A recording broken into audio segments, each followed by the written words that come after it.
Right, another one's been turned off because the flue is going through there. It's going into this. Now this used to be an open area, so we've got the plume kit going up there, and then that comes out. It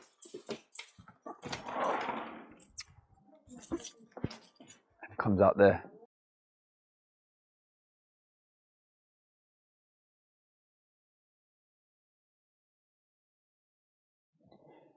So I just recorded this week's intro video and I watched it back and I realized I had it on slow-mo. So take two. Welcome to this week's video. Thank you very much everyone to returning to the channel, and thank you, big thank you to everyone for helping me get to 5,000 subscribers. I put on my video on Sunday that I was about 82 away, and I wasn't sure if I was going to get that many within the week, but I smashed it. I hit 5,000. I think it was Friday night. So thank you to everyone who's been getting involved with the channel, who's been interacting with it, commenting, subscribing, liking. It all helps. Please, if you're not already and you're watching the videos and you're enjoying the content, it doesn't cost you anything, but it helps motivate me to create more videos. So if you like what you're watching, hit the little thumbs up button, hit the subscribe button, hit the little bell button, and I'll catch you on the next video. Enjoy this one. How are you doing, everyone? I don't know when this video is actually going live, but the date today is it's Monday the 8th of May, so this is the second bank holiday of May. So today's work is pretty much just a light day. I wasn't planning on working today, but being self-employed, I've got a bit of a short week this week because I'm off on Friday as well, so I had to come out and do a bit of work today. However, nothing major today. It's literally just servicing, so I don't know what I'm going to be walking into, whether it's anything interesting or if it's bog standard servicing. So I'll record anything which is interesting. Anything which is just standard, I'm not going to bother filming it because, well, there's nothing really to show. So yeah, let's go inside, let's get started with the services, and if I come across anything interesting to show, then I'll catch it on camera. But for everyone else who wasn't working today, hope you guys had a good day. I know we had some great weather on the Sunday. Today is looking, it started off okay. There is rain forecasted for later on, but let's see. If I get done at a decent time, probably still go out and take the little one out to the park for a little while or something like that. Let's get on with the day now. Right, first boiler service. Green Star 24-hour system, looks like a fairly new boiler. Visually looks all good. Tatness test is done. Just about to start my analyzer checks, and as long as it's all good, finish up the basic stuff and move on to the next one. Okay, that's the first of many. So I've got, what, 10 booked in today. Now, I just want to clarify. So the services I'm doing today, they're on behalf of an insurance company that I do a bit of work for. You guys may have heard of it, Corgi Home Plan. I do work for them sort of to fill in the gaps when things are a little bit quiet. They're not my main source of income. Most of my work is obviously through word of mouth and recommendations. But it's always good to have a little backup contingency plan when things start to get a little bit quiet. They load you up with like services and repairs and stuff like that. But their services that they want us to do are basic 26/9 checks. So no full strip downs or anything like that. Literally go in. I know it sounds bad. It's not great pay per service. It's volume based.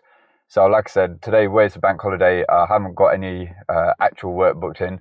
So just went through the app, saw there's about 50 services sitting there. So I've taken 10 services on today, and it's, as much as I hate to say it, they're in and out jobs, but I'm still doing my pure minimum 26/9 checks to make sure that things are at least running safely. So yeah, that's going to be my day today, and let's crack on with the next one. Next one's not looking so good. It's a bit dark, but some split, so that's at risk, unfortunately. One good thing is though, gas meter's just there.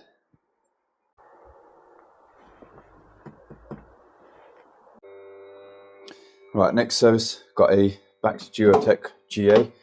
Customer's been complaining about explosive ignition. First thing I checked, electrodes, they are completely warped. That's going to be the reason why they're getting explosive ignition. And also AAV has been leaking. You can see that's been sort of leaking down onto the chassis as well. So a couple of bits there that need attention. So going to speak to the insurance company, get the authorization for that, and then get them booked out. Got the electrodes, but I haven't got the AAV on me, so I'll just come back another day and get them both done. Right, another one's been turned off because the flue is going through there. It's going into this. Now this used to be an open area, so we've got the plume kit going up there, and then that comes out.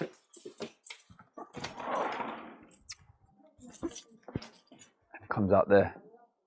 So all that used to be open, that used to be the garden where they've had this extension built over. They've literally just built over the terminal of the flue and not actually extended the flue out completely. So, you know, that's not allowed. So unfortunately, the boiler's been turned off today for that reason until the flue can get sorted out.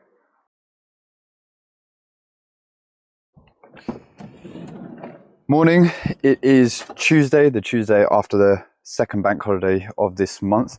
And today's job, the first job I'm going to be doing, is I've got 12 TRVs to change.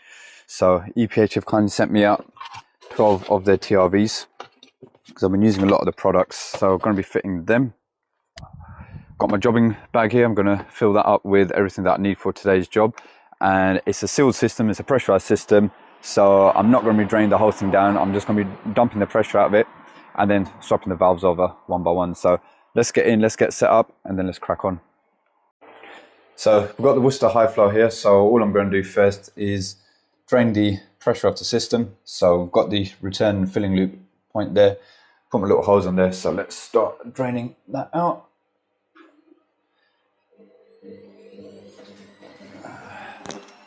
There we go. So that's going to drain out. I'm just going to let the pressure go down to 0. So once the pressure's off, then I'll just lock off the flow and return isolation valve. So that will essentially create a vacuum, stop any air ingress from getting in through the AAV or anything like that. And then I can start cracking on with all the TRVs. So I've got 12 TRVs to do around here. So once the pressure's off, I'm going to put a little mat down and just start swapping them over one by one. So hopefully it shouldn't take too long. I've got about 2.5 hours before the parking restrictions start. So let's try and get it done within that time. So ready to do the first one. So I've got this lock shield coming off. Got the TRV body already pasted up, ready to go on. Got my little today's tools waterproof mat set down, little plumb tub to catch any water, pressure's off the system. Going to crack the nuts. Hopefully we've got some play in these pipes so that get the valves off and get the new one on. So let's get on with it.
Okay, so that's 11 done.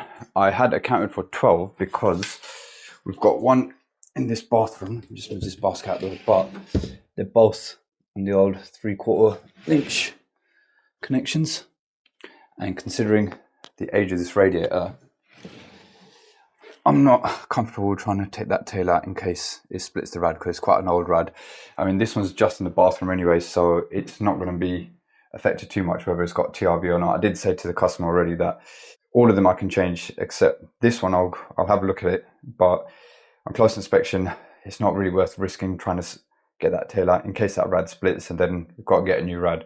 It's only in the like an ensuite as well. It's not a full bathroom either, so it doesn't really matter if it's got TRV control or not. But other than that, change 11 of them, so you can see you've got 1, 2, 3, 4, 5, 6, and then another 5 that we've done downstairs as well. So all the TRVs are done. I'm going to now fill up the system, check for leaks, get the heating on, make sure everything's getting hot. If that's all good, we should be done. And the time is 11:40, so well within the parking restriction time. Okay, so boiler's back on, back up to pressure. Got the heating running at the moment as well, sitting at 57 degrees, so it's not overheating, which is good. So it means we haven't got any air locks.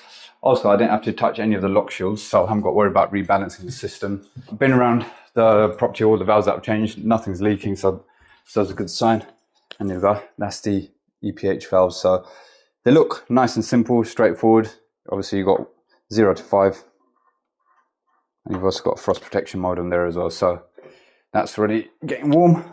So yeah, like I said, I changed 11 of them. I left that one in the bathroom because just worried about the radiator splitting, the tail potentially splitting the rad. So other than that, everything's getting warm, everything's working, no leaks. We're out of here and on to the next one. Okay, so back at the job from last week. I don't know which video this is going to be in, whether it's on the same video or if it's off a different video. But it was the backseat Geotech, or the Potterton Gold, which was a backseat Geotech with the diverter valve that was leaking. Well, I was about to change the cartridge, but I quickly realized that it was the one with the bypass, so I couldn't just change the cartridge. So I'm back here to do that. I've also got a new, although it's not leaking at the moment, it's only bound to, so I've got the new silicone condense pipe as well, because it's got the old grey one in there. Now I've got a reconditioned diverter valve. So this is about, well, it's half the price of what it normally costs roughly, and it still comes with a year warranty. So I always give my customers the option whether they want me to fit a brand new part or a reconditioned part. So I've got the whole diverter valve here. However, electro gas parts, they actually do a cartridge repair kit. So where this one doesn't take the normal long cartridge that you get in the diverter valves that don't have the bypass, this has just got the little section. And where it's leaking from, it's most likely just going to be an O-ring. So they do a cartridge repair kit, which kind of looks like that. So it's got all the gubbins inside it. This is half the price of that even. So if I can get away with using this, then it will save my customer money. It will save me time as well, because it means I haven't got to take the whole block apart. I can literally just still change the cartridge and the guts inside. And then where the flow pipe was leaking, I've got a couple of O-rings to swap that out. And where I had an old backseat at home, got the clip as well, so because that old clip was all rusted through. So let's go inside, let's start working on it and see how we get on.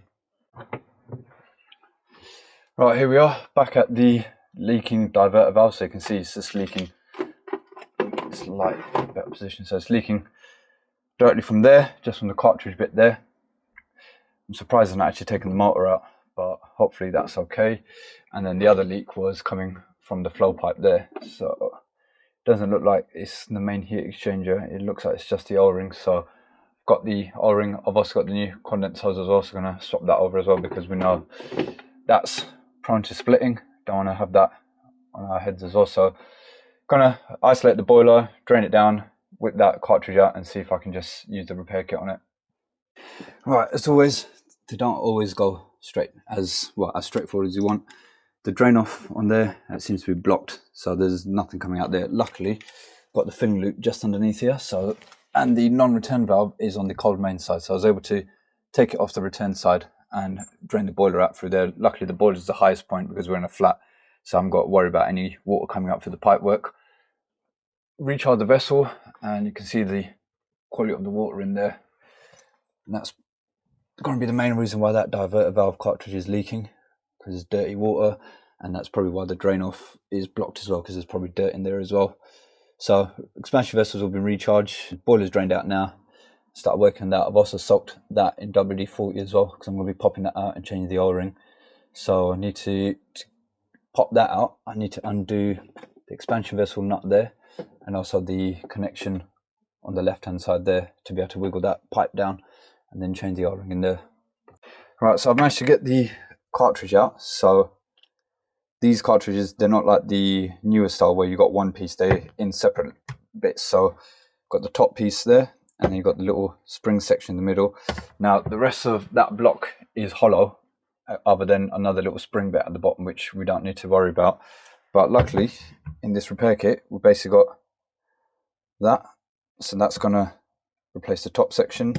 Then we've got the spring for the inner section as well, so should be able to replace that when you push that together. So that spring goes into there like that, That creates your diverter valve cartridge, so to speak. So that I should be able to pop that straight back in. Bit of silicone grease, and that should get that done. Obviously the clip for the actuators is rusted on, so that snaps. So we're going to be changing the actuator anyway, put a new clip on there as well, and then sort out that as well. So I've let that soak for a while whilst I'm doing all this, and then in a moment, once I put that back together, crack the nuts there and there, pull the pipe down, and then change the O-ring on there as well. Okay, so I've got the flow pipe off, so I undid the expansion vessel connection, undid the left-hand connection there, and there we go. That's the state of it, and you can see again why that's been leaking, because the quality of the water is just so bad. It's just brown sludge.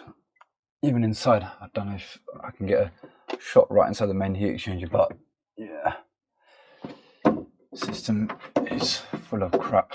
But take that O-ring off, give it a clean up the inside as well, change the O-ring on there, pop that back together. That should at least stop the leak, and then I'm going to change the condensate hose at the back as well. Okay, so that's all done. So new cartridge repair kits in there, new washers in there and in there, new O-ring on the flow pipe, new condensate hose as well, the black one, black silicone one. Everything's tightened up, and let's start filling up. So let me open the flow ISO valve. Let's open the cold underneath, because that feeling it was letting by a bit. Yes. Let's see what the pressure's at. Right, so we are now at 1.5 bars. That's all looking good. Alright, there we go. Right, so we're at 1.5 bars. Nothing's leaking, no drips. So just leave that pressurized for a few minutes while I just have a little tidy up and put all the other connections back together. Then we'll run the boiler, and hopefully it's sorted and we don't have to change the whole left-hand block, which is a bit of a lifesaver in this case, because trying to get to that bypass at the back, it can be a bit tricky. So hopefully this repair kit's done it. Okay, boiler's fired up. Nothing's leaking there. Nothing's leaking down there. Boiler's not overheating. Pressure's good. So yeah, job done. Didn't have to change the whole block. Repair kit came in handy. Okay, here we are at Electro Gas Boiler Parts in Barking. This is where I get all my reconditioned parts from. So they've got 2 branches. One's here in Barking. They've got another one in North London near Great Cambridge Roundabout. So if anyone needs any reconditioned parts, PCBs, diverter valves, fans, what else do you do? Pumps as well? Pumps, fans, diverter valves. They do repair kits. So the Baxi diverter kit, diverter repair kit that I just replaced, normally you'd have to buy the whole block, but these guys, they do the repair kit, which saves you a lot of hassle. As you can see, they've got a lot of kit in their shop, and they've got another branch. If this is too far for you, they've got another local branch down in near Great Cambridge Roundabout as well. So check them out. If you're in the area and you need any good parts, come check these guys out.